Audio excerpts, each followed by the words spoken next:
안녕하세요. 무명 안무의 목사입니다. 오늘은 기복신앙에 대해서 좀 이야기를 해보려고 합니다. 모든 종교에는 기복신앙이 존재하죠. 많은 사람들이 왜 종교를 가지려고 할까? 이 세상을 살아가는 태도가 무엇인가를 보면 기복신앙이 존재할 수밖에 없는 이유가 있습니다. 사람은 욕구와 욕망이 있는데 욕구는 필요라고 하는 말로 설명할 수 있어요. 사람이 사는 데 있어서 꼭 필요한 것을 바라는 것은 바로 욕구이죠. 욕망은 필요를 넘어선 욕심이 포함된 것을 바라는 것이 바로 욕망입니다. 사람은 당연히 욕구가 있고 욕망이 있습니다. 이러한 기본적인 전제를 가지고 말을 이어가겠습니다. 이런 부분에 있어서 어설프게 심도 있는 척하지는 않겠습니다. 욕구와 욕망이 모두 다 욕구와 욕망이 모든 사람이 다 있는데 이것을 다 이루며 사는 사람이 있다면 정말 몇 명 되지 않을 겁니다. 대표적으로 아직도 굶주리고 있는 사람도 있고 심지어 아사하는 사람도 이 지구에 있죠. 욕구가 채워지지 않는 사람들이 있는 겁니다. 욕망은 현 사회에서 물질주의로 표현하면 가장 이해가 쉬울 겁니다. 사람들은 더 많은 것을 가지기를 원하죠.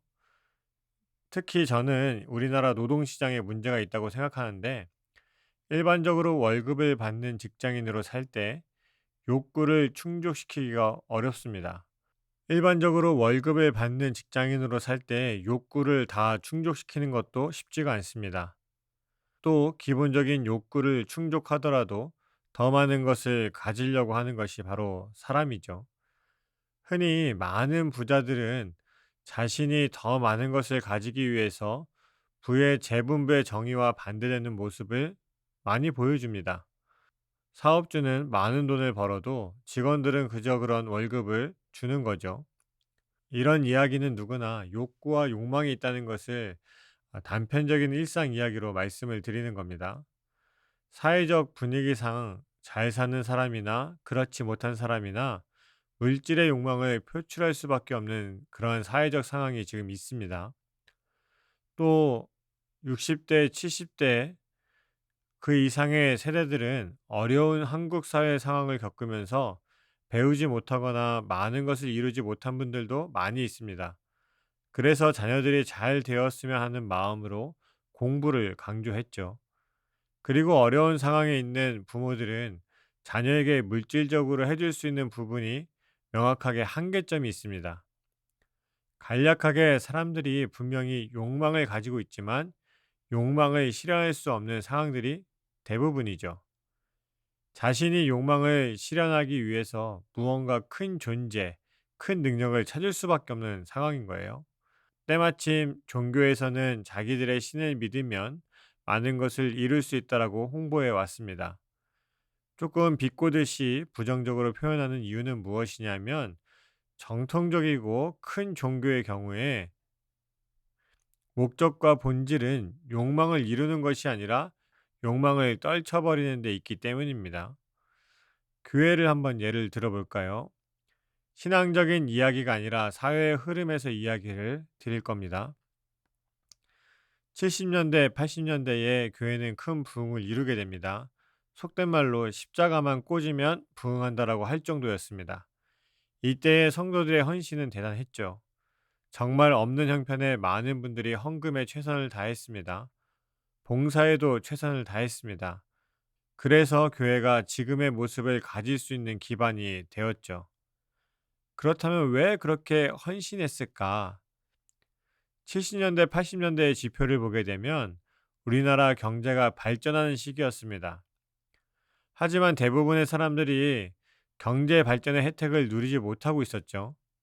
자신이 이룰 수 없는 부, 자녀의 잘된과 같은 일들이 이루어지려면 대부분 자신들이 잘해서 이룰 수 있다고 생각하기 어려운 때였습니다. 그런 상황에서 교회는 명확하게 말했죠. 신앙생활을 잘하면 복을 받는다라고 말이에요. 우리나라 교회의 기복신앙의 시작은 대대적인 시작이 이때였다고 생각합니다. 당연히 경제가 발전하는 시기니까 조금 시간이 지나면서 사업에 성공하는 사람들이 많이 생겨나게 됩니다. 또 경제가 발전하는 시기에 많은 사업, 기업들은 더 많은 사람들을 당연히 필요로 하고 계속해서 커져나가게 되죠. 그 시절의 사람들에게는 기회가 많이 있었다는 거예요. 사회적인 현상에서 보면 자연히 일어날 수 있는 일인데 복을 바라고 많은 사람들이 교회에서 헌신하는 중에 이러한 상황이 펼쳐지게 된 거죠. 그렇게 되면서 사람들은 신앙의 열정을 더 가질 수밖에 없었습니다. 그렇다면 현재 2022년은 어떠할까요? 그때의 기복신앙의 맛을 본 사람들은 당연히 지금의 젊은 세대에게 자신들이 체험한 은혜에 대해서 말하겠죠. 하지만 지금의 사회적 현실은 대부분 비참합니다. 그 시절과 달라요. 70년대, 80년대하고 완전히 뒤바뀌어 있습니다. 물론 여전히 일부의 사람들은 성공하고 높은 자리에 올라가기도 하죠. 그러나 대부분은 그렇게 할 수 없습니다. 취업의 문턱이 너무나도 높습니다. 예전에는 천대받았던 직업이 지금은 높은 스펙을 요구하죠. 사실 대부분의 직장이 하는 일에 비해서 높은 스펙을 요구합니다. 그럴 수 있는 것이 높은 수준의 고등교육, 대학교육까지 받은 사람들이 대부분이죠. 또 사회적으로 남는 자리가 한정되어 있습니다. 더 이상 사회가 크게 성장하는 것이 아니라 정체에 가까운 경제이다 보니까 규모가 늘어나질 않는 거예요. 그러니까 사람을 더 뽑을 수 없고 이전에 들어왔던 사람들이 여전히 있고 그러다 보니까 취업의 자리가 굉장히 한정될 수밖에 없는 거죠. 당연히 흔히 좋은 대학의 출신들 그 사람들부터 취업하게 되는데 흔히 별로인 대학교 출신의 사람들에게 좋은 일자리의 순서가 돌아오지 않게 되죠.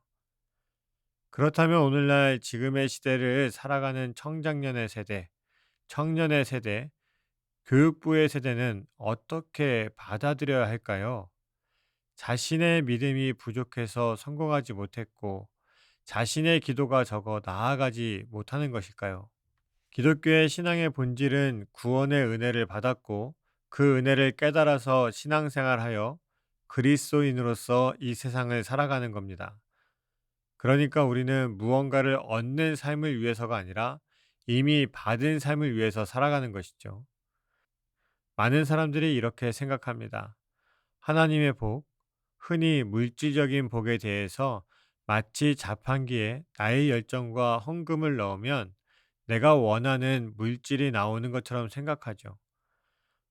만약 어떤 사람이 최선을 다해 헌신을 하여 열정을 쏟아붓고 헌금을 자신의 경제적 수준에 비해 넘치게 했다고 한번 생각해 보십시오. 그런데 그의 삶이 나아지지 않아요. 그의 병이 낫지 않습니다. 그러면 그러한 사람들은 하나님께 버림받은 것인가요? 우리는 이미 구원의 은혜를 받은 것을 받아야 할 것을 다 받았다고 생각한다면 우리는 더 이상 신앙생활 할 의미를 잃어버리게 되는 건가요? 무속신앙은 자신에게 어떠한 일이 있을 때에 신에게 구슬해서 무언가를 얻을 수 있다라고 이야기합니다. 똑같이 교회에서도 하나님께 무언가를 행함으로 내가 원하는 무언가를 얻을 수 있다라고 말한다면 무속신앙과 기독교의 신앙의 차이는 무슨 차이가 있겠습니까?